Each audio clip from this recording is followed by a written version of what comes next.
tout de suite prendre un autre appel. C'est Ali Moudine qui nous appelle de Genève. Bonsoir. Bonsoir. Posez votre question. Alors, le président chinois Xi Jinping a comparé l'économie chinoise à un océan qui ne peut pas être renversé par une tempête. Quel est le niveau de conscience de Donald Trump par rapport à la puissance économique chinoise? C'est une bonne question qu'on vous soumet, Marcelo Orleaga, professeur d'économie à l'Université de Genève. On vous écoute. Merci beaucoup. Alors, je ne sais pas quel est le degré de conscience de l'exécutif américain. Je crois qu'il ne doit pas être très très grand. Mais par contre, ce qu'on sait, c'est que l'économie américaine représente à peu près 11% du commerce mondial. Donc, c'est 16% pour la Chine en termes de destination de ses exportations.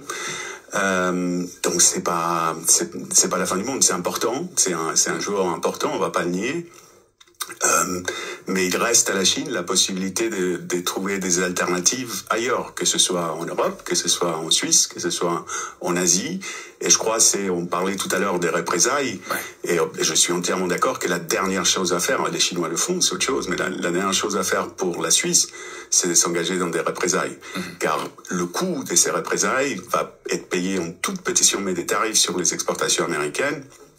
Le coût de ces représailles va être payé essentiellement par le consommateur et les importateurs suisses des biens intermédiaires et non pas par l'exportateur américain. Les meilleurs calculs qu'on a, je ne vais pas rentrer dans des notions d'élasticité, je pourrais parler des heures, mais nous disent que ce serait entre 80 et 90% des tarifs qu'imposerait la Suisse qui seraient payés par le consommateur et l'importateur des biens intermédiaires suisses. Donc c'est pas quelque chose à faire.